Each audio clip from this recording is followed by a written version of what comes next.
प्रसार माध्यमांच्या प्रतिनिधींशी संवाद साधणार आहेत। आतमध्ये या विद्यार्थ्यांची तक्रार दाखल करून घेण्यात आली आहे का? कारण याआधी जेव्हा विद्यार्थी त्या ठिकाणी तक्रार दाखल करण्यासाठी आले होते त्यांची तक्रार दाखल करून घेण्यात आली नव्हती। तर आता थोड्याच वेळात राहुल गांधी प्रसार माध्यमांच्या प्रतिनिधींशी बोलणार आहेत। आज तरी या विद्यार्थ्यांची तक्रार दाखल करून घेण्यात आली आहे का? या सगळ्या प्रकरणी आत्ता पोलीस स्थानकात नेमकं काय घडलं याची माहिती जखमी विद्यार्थी देतील आणि राहुल गांधी देतील।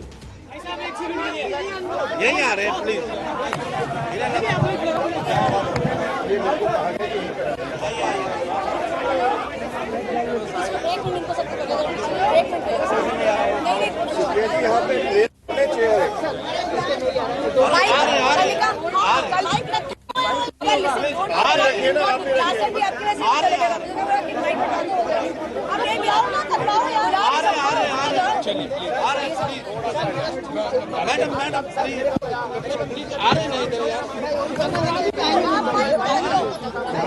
एक बार माइक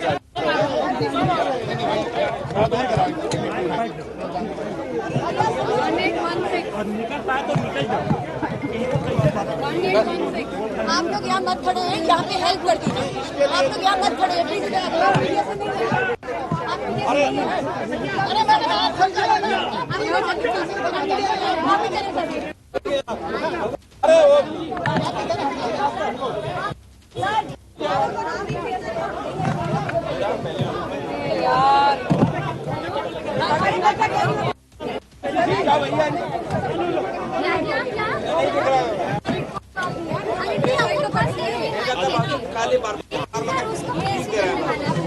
सजा तो उसके बाद अरे वो मीडिया वालों को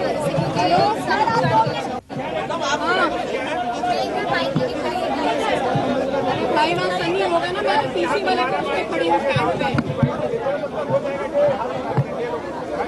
अरे यार लेके हो इधर माइक तो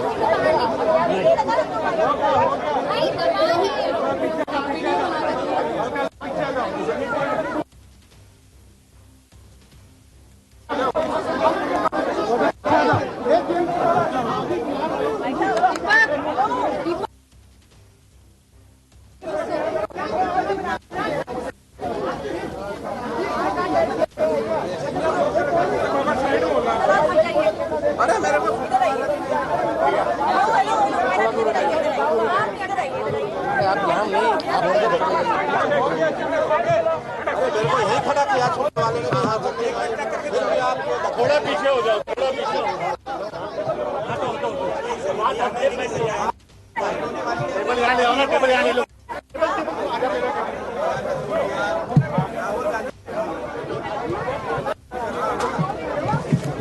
मैं थोड़ा पीछे हो जा यार।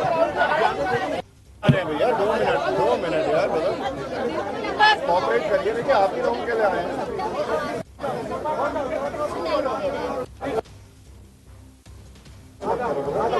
यही आएंगे चलो अब हो जाओ पीछे दादा। अरे पीछे हो जाओ आप। तर संसद मार्ग पोलीस ठाण्याबाहेरची ही दृश्य राहुल गांधी जखमी विद्यार्थ्यांसोबत संसद मार्ग पोलीस ठाण्यात पोहोचलेले होते। या विद्यार्थ्यांची तक्रार याआधी दाखल करून घेण्यात आली नव्हती। त्यामुळे आज थेट या मुद्द्यावरून आक्रमक असलेले राहुल गांधी या जखमी विद्यार्थ्यांसोबत संसद मार्ग पोलीस ठाण्यात गेले। फोटो आपण आतला पाहतोय। तब्बल अर्धा तास राहुल गांधी आतमध्ये पोलिसांसोबत या सगळ्या प्रकरणी तक्रार दाखल करून घेण्यासाठी म्हणून संवाद साधत होते। पोलीस स्थानकातला संसद मार्ग पोलीस स्थानकातला हा आतला फोटो आपण पाहतोय। संसद मार्ग पोलीस ठाण्यात विद्यार्थ्यांसोबत जखमी विद्यार्थ्यांसोबत राहुल गांधी गेलेले होते। तब्बल आतमध्ये अर्धा तास ते होते। आज तरी या सगळ्या विद्यार्थ्यांची तक्रार दाखल करून घेण्यात आलेली। एका वकील त्यांच्यासोबत होते। विद्यार्थ्यांचे नातेवाईक त्या ठिकाणी आपल्याला पाहता येत आहेत। पॅलेट गनचा वापर झाल्याचा जो आरोप करण्यात आलेला होता आणि पॅलेट गनमुळे जखमी झालेला विद्यार्थी त्यांच्यासोबत या ठिकाणी पाहता येतोय। तर जखमी विद्यार्थ्यांसोबत राहुल गांधी संसद मार्ग पोलीस स्थानकात पोहोचलेले होते।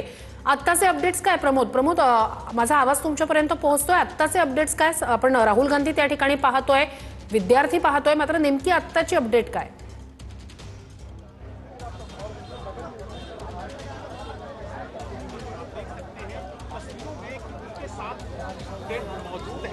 जो पहले घायल हुए थे और यही वजह है कि वो लगातार चाहे वो श्रुती आता राहुल गांधी माध्यमांसोबत संवाद साधणार आहेत। ज्या पद्धतीने त्यांनी डीसीपी सोबत चर्चा केलेली आहे, चर्चेचा तपशील त्यांच्याकडनं माध्यमांसोबत दिला जाईल। मात्र मोठ्या प्रमाणावरती माध्यमांच्या प्रतिनिधींची गर्दी आहे, त्यामुळे पत्रकार परिषदेचं च्या अनुषंगाने त्यांची तयारी सुरू असल्याचं आपल्याला बघायला मिळतंय। काही वेळापासून म्हणजे मागच्या साधारणतः 35 मिनिट राहुल गांधी यांनी डीसीपी जे कॅनॉट प्लेस पोलीस संसद मार्ग पोलीस स्टेशन मधील डीसीपी आहेत त्यांच्यासोबत चर्चा केलेली आहे। आपण फोटोमध्ये बघू शकतो श्रुती त्यांच्यासोबत साहिल नावाचा विद्यार्थी असल्याचं आपल्याला बघायला मिळतंय। हा तोच साहिल आहे ज्याला घेऊन राहुल गांधी यांनी खरं तर काही दिवसांपूर्वी पत्रकार परिषद घेतलेली होती। राहुल गांधींकडून दाखवलं होतं की साहिलच्या अंगावरती पॅलेट गनचे छर्रे कशा पद्धतीने पडलेले आहेत ते राहुल गांधींनी पत्रकार परिषदेमध्ये दाखवलेलं होतं आणि त्या साहिलला घेऊन राहुल गांधी हे पोलीस स्टेशनला पोहोचल्याचं आपल्याला बघायला मिळतंय। साहिल यांच्याकडनं खरं तर काही दिवसांपूर्वी या ठिकाणी तक्रार देखील दाखल करण्यासाठी आलेले होते, मात्र त्यांना तक्रारीचा क्रमांक दिला नव्हता अशा पद्धतीचा आरोप त्यांनी केलेला होता। मग त्यांनी राहुल गांधींची भेट घेतलेली होती आणि त्यानंतर आता राहुल गांधी साहिलला घेऊन या ठिकाणी डीसीपींची चर्चा करायला आल्याचं आपल्याला बघायला मिळालं आहे। राहुल गांधी यांनी डीसीपी सोबत चर्चा केलेली आहे। साहिलचं कुटुंबीय हे देखील त्यांच्या सोबत राहुल गांधी यांच्या सोबत असल्याचं आपल्याला बघायला मिळालं आहे आणि राहुल गांधीची स्पष्ट भूमिका आहे की ज्या पद्धतीने यांच्यावरती पॅलेट गन चालवलेल्या होत्या त्यानंतर गुन्हा दाखल झाला पाहिजे अशा पद्धतीची भूमिका राहुल गांधी यांची असल्याचं आपल्याला बघायला मिळते आणि त्याच अनुषंगाने राहुल गांधींनी चर्चा केल्याचं देखील आपल्याला बघायला मिळालेलं आहे। राहुल गांधींकडून आरोप केला गेलेला आहे की गुन्हा दाखल करून घेतला जात नाहीये, हा आरोप राहुल गांधी यांच्याकडनं केला जात आहे आणि म्हणूनच जोपर्यंत गुन्हा दाखल होत नाही किंवा जोपर्यंत आम्हाला तक्रारीचा क्रमांक दिला जात नाही तोपर्यंत आम्ही इथून हलणार नाही अशा पद्धतीची भूमिका राहुल गांधी आणि काँग्रेस पक्षाची असल्याचं आपल्याला बघायला मिळालेलं आहे। आणि त्यानंतर राहुल गांधी आता पार्लमेंट स्ट्रीट पोलीस स्टेशनच्या बाहेर म्हणजे डीसीपीशी चर्चा केल्याच्या नंतर ते बाहेर आल्याचं आपल्याला बघायला मिळत आहे। राहुल गांधी यांच्यासोबत काँग्रेस पक्षाचे काही वरिष्ठ नेते देखील असल्याचं आपल्याला बघायला मिळते। आपण दृश्यांच्या माध्यमातून बघू शकतोय रणदीप सुरजेवाला असतील, त्यानंतर इतरही काही प्रमुख नेते या ठिकाणी आल्याचं आपल्याला बघायला मिळते। अचानक पद्धतीने खरं तर राहुल गांधी श्रुती या ठिकाणी पोहोचल्याचं बघायला मिळालेलं आहे। म्हणजे माध्यमांच्या प्रतिनिधींना 12 वाजता मेसेज दिला गेला की पुढच्या 5 मिनिटांमध्ये राहुल गांधी या ठिकाणी पोहोचत आहेत आणि त्यानंतर राहुल गांधी थेट पद्धतीने या ठिकाणी पोहोचल्याचं चित्र आपल्याला बघायला मिळालेलं आहे। जी माहिती मिळते त्या माहितीनुसार अगोदर राहुल गांधी हे मंदिर मार्ग पोलीस स्टेशन म्हणजे दिल्लीतीलच जे मंदिर मार्ग पोलीस स्टेशन आहे त्या ठिकाणी गेलेले होते, मात्र तिथं त्यांची तक्रार घेतली नाही। त्यानंतर ते कॅनॉट प्लेस पोलीस स्टेशनला गेले, तिथंही तक्रार घेतली नाही आणि मग ते पार्लमेंट स्ट्रीट पोलीस स्टेशनला आल्याचं आपल्याला बघायला मिळालं आहे। हे पार्लमेंट स्ट्रीट पोलीस स्टेशन तेच आहे श्रुती ज्या पार्लमेंट स्ट्रीट पोलीस स्टेशन पासून अगदी काही मीटरच्या अंतरावरती जंतर मंतर असल्याचं आपल्याला बघायला मिळते। म्हणजे जंतर मंतरवरील आंदोलनाची सगळी जबाबदारी किंवा सगळी सुरक्षेची जबाबदारी ही याच पार्लमेंट स्ट्रीट पोलीस स्टेशनवरती असते आणि त्या ठिकाणी खरं तर आता या ठिकाणी सगळे राहुल गांधी यांच्यासह काँग्रेसचे नेते पोहोचल्याचं बघायला मिळतंय। कशा पद्धतीने राहुल गांधींकडून प्रतिक्रिया दिली जाते हे बघणं महत्त्वाचं असणार आहे। त्यांच्यासोबत साहिल आणि त्यांचं कुटुंबीय देखील असल्याचं आपल्याला बघायला मिळत आहे। श्रुती खरं तर काल सुप्रीम कोर्टाकडनं या प्रमोद त्या ठिकाणी राहुल गांधी प्रसारमाध्यमांच्या प्रतिनिधींशी तर संवाद साधणार आहेत, मात्र आता सध्या ते बोलतायत, आपल्याला जाणून घेता येईल ते नेमकं आता काय संवाद साधतायत किंवा काय बोलतायत? सुप्रीम कोर्टाच्या आदेशाने गठीत केले गेलेले आहे। सुप्रीम कोर्टाच्या माजी न्यायमूर्तींच्या अध्यक्ष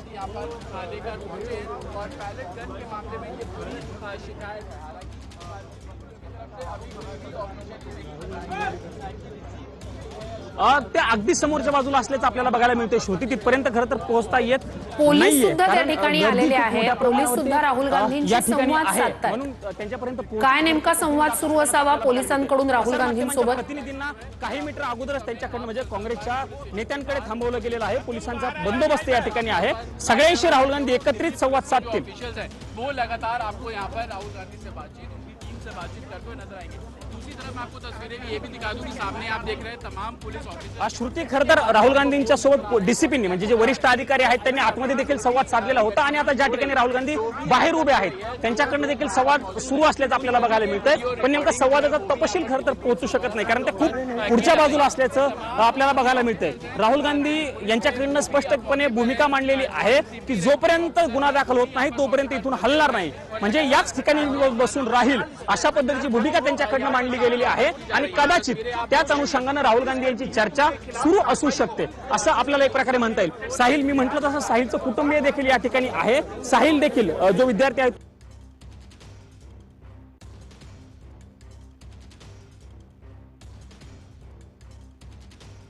दोन दृश्य आपण पाहतोय। राहुल गांधी सोबत पॅलेट गनमुळे जखमी झालेला विद्यार्थी, त्याचे कुटुंबीय संसद मार्ग पोलीस स्थानकात आहेत। अर्धा तास आतमध्ये त्यांनी पोलिसांसोबत चर्चा केली आणि आता जोपर्यंत या विद्यार्थ्यांची तक्रार दाखल करून घेतली जात नाही। साहिल नावाचा हा विद्यार्थी पॅलेट गनमुळे जखमी झाल्याचा त्या ठिकाणी त्यांनी म्हटलेलं